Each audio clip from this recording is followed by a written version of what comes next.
Mon nom c'est Christian Wassambuka Alberto, donc je suis votre frère.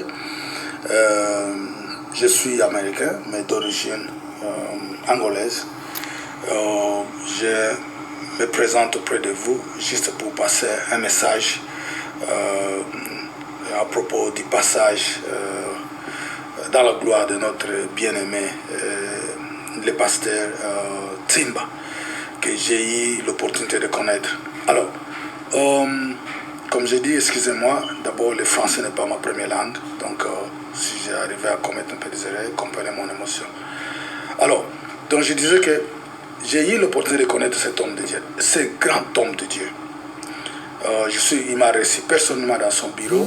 D'ailleurs, si je n'étais pas pressé, il aurait voulu, souhaiter que je puisse passer la parole ou prêcher dans l'église, mais à cause de mon horaire, je devais passer. Mais alors, après tout, nous avons d'autres programmes après. Je me rappelle, il m'a même passé deux de ses numéros de téléphone.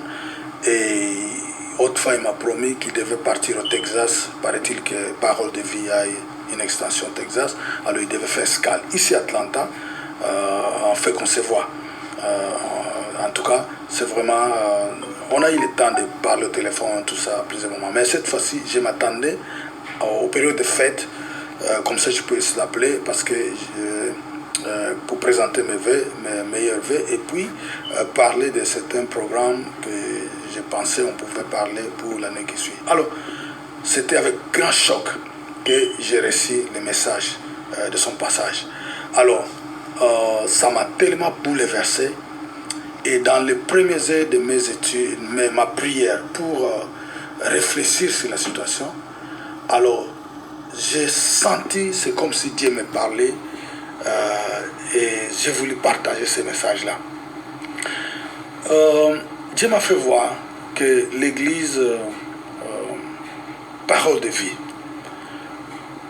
il a comparé, l'Esprit m'a fait voir, m'a comparé l'église Parole de Vie comme la sortie des enfants d'Israël, n'est-ce pas, pour la terre promise. Parce que Timba était comme le Moïse de cette vision qui est la parole de vie. Alors, en tout cas, ça m'a beaucoup perturbé. Il est jeune, il est encore jeune, il est robuste, il avait encore beaucoup à donner. Mais j'ai dit au Seigneur, pourquoi? Pendant que la ville de Kinshasa, son église, et puis la ville de Kinshasa, et pourquoi pas le Congo, et pourquoi pas le monde, avant qu'on ait besoin de lui. Mais c'est comme si j'ai senti l'Éternel, l'Esprit me parlait clairement, que parce que Timba était comme Moïse. C'est-à-dire que lui, ce n'est pas le nombre d'années qui compte pour Dieu, mais c'est la mission. Alors, donc, à ce niveau, il a accompli sa mission. Parce que Timba a accompli sa mission et il a posé toutes les fondations, toutes les bases. De la même manière que pour la terre promise, Moïse devrait faire sortir les enfants d'Israël de l'Égypte et les faire traverser la mer Rouge, ainsi que les amener dans le désert. Et maintenant, au moment d'entrer dans la terre promise, c'était la mission d'une autre personne. Donc, le pasteur Timba a fait son travail. Et c'est ce que l'Esprit m'a convaincu. Alors, il a dit que c'est le temps maintenant que Dieu veut susciter un Josué, n'est-ce pas, pour, dans cette vision-là de la parole de vérité, pour amener le peuple de Dieu dans la terre promise, c'est-à-dire dans l'accomplissement de la vision, dans la poursuite, disons, dans la poursuite de cette vision qui est la parole de vie. Alors, donc, ne vous attendez pas, à ce moment-ci, ne vous attendez pas à un autre Timba. Le passé Timba, il était unique. Il n'y en aura jamais deux passé Timba. Il était unique et il sera un. Alors, maintenant, Dieu va susciter un autre Josué. Cela veut dire que la personne que Dieu va susciter au milieu de vous, ne les comparez pas au passé Timba.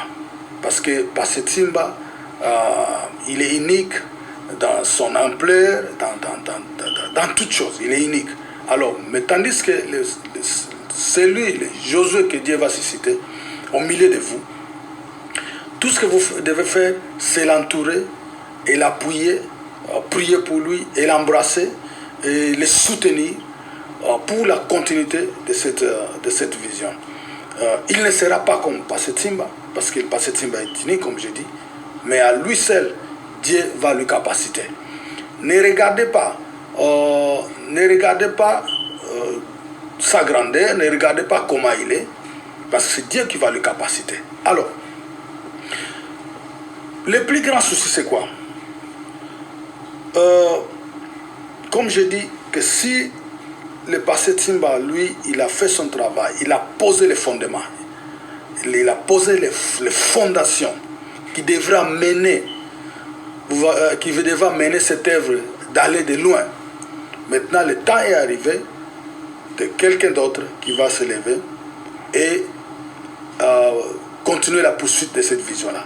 Mais, il y a une chose très importante. La chose très importante, c'est quoi? L'Église devrait prier pour savoir quelle est maintenant la nouvelle mission. Toujours dans le cadre de la parole de vie. Mais quelle est la nouvelle mission? Pour la terre promise, la promesse de la terre promise, Moïse, son travail était de faire sortir les enfants d'Israël et les traverser la mer Rouge et dans le désert. Mais Josué, lui, maintenant, il devait les amener dans la terre promise. Alors, Josué, maintenant, sa mission était maintenant la mission de la conquête. Alors, donc, au point où nous sommes arrivés, c'est la mission de toute l'Église maintenant. Toute l'Église autour de Josué que l'Éternel va susciter au milieu de vous, de soutenir et de marcher. Alors, le plus grand souci, c'est quoi? C'est de savoir quelle est maintenant cette mission. Quelle est la mission de cette deuxième étape avec Josué? L'Esprit m'a référé au livre de Josué, chapitre 1. Je crois, si vous lisez au verset 4, vous comprendrez que quand Dieu a fait lever, quand Dieu a élevé Josué, il lui a dit une chose. Au verset 4, Dieu lui a fait voir les territoires à conquérir. C'était la deuxième mission. La première appel, la première vision que Dieu avait montrée à Moïse, Dieu leur a promis la terre qui coule le lait et le miel, Canaan. Mais tandis que lorsque le temps de la conquête est arrivé, Dieu dit à Josué, au verset 4 de Josué chapitre 1, vous verrez qu'à partir du verset 4, Dieu commence à citer les territoires que Josué devait conquérir. C'est-à-dire, il y a le Liban. Vous connaissez tous le Liban aujourd'hui. Et les territoires de la rivière d'Euphrate. Et vous comprendrez que aujourd'hui, quand vous regardez la carte géographique, où se trouve la rivière Euphrate? C'est l'Iran, l'Irak. Iran-Irak. Alors, donc, Dieu avait dit à Josué de conquérir jusqu'au Liban et jusqu'à Iran-Irak. Mais vous savez qu'est-ce que Josué a dit? Qu'est-ce que Josué a fait? Et quand il est entré à la conquête, les enfants d'Israël n'ont conquis que, disons, la terre de Canaan. Ils ont laissé le Liban, ils ont laissé les territoires de la rivière Euphrate. Et aujourd'hui, vous savez quoi? D'où proviennent les plus grands ennemis des enfants, qui combattent les enfants d'Israël aujourd'hui? Ce sont ces territoires-là que Josué a refusé. A refusé de conquérir. Donc, pour vous, maintenant, le plus grand souci, c'est de demander à Dieu, de prier. Quelle est cette mission maintenant que Dieu vous donne? Et cette mission ne vient pas seulement à une seule personne. Cette mission vient pour toute l'Église. Parce que l'Église, ce n'est pas seulement un endroit où on va, comme un hôpital, où on prend les injections, on est malade, on prend l'injection et puis on rentre à la maison. Non. C'est comme une université où les gens qui viennent pour des missions. La première mission est de préparer pour la rencontre du Seigneur, n'est-ce pas? Et la deuxième mission, c'est pour être formé et afin de continuer, avec le royaume de Dieu, c'est-à-dire l'agrandissement et puis l'agrandissement, oui, du royaume de Dieu. Donc c'est ça. Alors, donc cette mission est pour toute l'Église. Et avec cette vision, avec cette perspective, lorsque la personne sera désignée pour succéder notre bien-aimé, l'homme de Dieu, le grand homme de Dieu qui est parti, il n'y aura pas d'élite. Au contraire, on va tous l'embrasser pour prier pour lui, pour le soutenir et puis travailler à côté de lui pour l'aider, pour aider cette œuvre qui est, et cette vision qui est la parole de vie, de continuer. Que Dieu vous soit favorable et que Dieu vous bénisse. C'est bel et bien votre frère Christian Alberto. Je suis pasteur dans les assemblées de Dieu aux États-Unis, Atlanta. Que Dieu vous bénisse. Merci.